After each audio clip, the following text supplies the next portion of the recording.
All three of us had recently left leadership roles at companies and were launching into new entrepreneurial careers. We were each on a mission to move from success to significance. What was supposed to be a professional connection turned into a lasting collaboration to understand life, leadership, and the power of legacy. Over the next 6 months, in the darkness that was the global pandemic, Corey, JeanAnn, and Lisen gathered virtually to try and make sense of the world. We bonded over our experiences as traditionally underrepresented talent in corporate America and as humans. We pondered why it was so hard to thrive in the workplace, why companies and their leaders keep making the same mistakes when it comes to fostering cultures of belonging, and debated how companies could and should serve a purpose far greater than filling the bank accounts of a select few. It didn't take long for us to realize we were aligned in our belief that the challenge was both rooted in and could be solved by focusing on leadership. Our career journeys could not have been more different.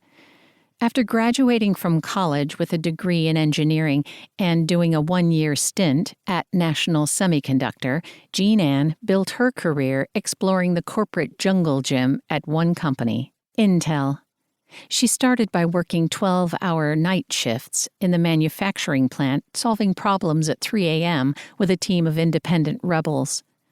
She made moves between product business units, communications, marketing, and sales groups, honing her technical and business skills by leading global teams. The breadth of experiences served her well when she was appointed vice president and general manager, sales and marketing, leading Intel's sales enablement and customer experience organization with an $80 billion revenue pipeline. In that role, she also served on Intel's Ethics Compliance and Oversight Committee, providing the board of directors with insights to mitigate risks inherent in global corporate operations. JeanAnn worked with leaders who were inspiring and supportive, leaders who pushed her to grow and challenge her to expand her capabilities. She also worked with leaders whose leadership attitudes and behaviors were models of what to avoid. JeanAnn started at Intel the year Andy Grove was appointed CEO, and she thrived, in part, because of his leadership. A Hungarian Jew who escaped the Nazis, Andy inherently understood the plight of being other, much like women are in the tech industry. He was renowned for his humility, believed in transparency, and proved his resilience in the face of challenge both personally and in his leadership of one of the tech industry's most successful companies.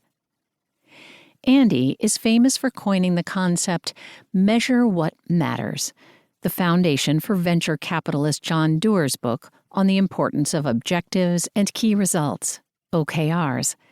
In other words, being accountable. Even though he led Intel in the latter decades of the 20th century, to JeanAnn, Andy Grove set an example for many elements of modern leadership. Lisen's career has been decidedly nonlinear. After getting her MBA, she spent the next 15 years working in marketing and advertising. First as a brand manager at the Nestle Corporation, and then as a vice president at Foote Cone Belding, one of the largest advertising agencies in the United States. It was motherhood, or rather motherhood bias, that sent Lisen on a different path. Realizing that corporate America abhorred caregivers and caregiving, it wants ideal workers who have no distractions and can be work-devoted, thank you very much.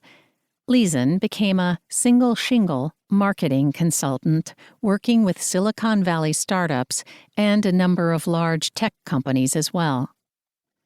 In her personal and professional life, she saw the same pattern again and again. Highly skilled, ambitious women like herself who bumped up against leaders who couldn't or wouldn't support their dual identities as mothers and professionals. Lisen ended up interviewing 186 women and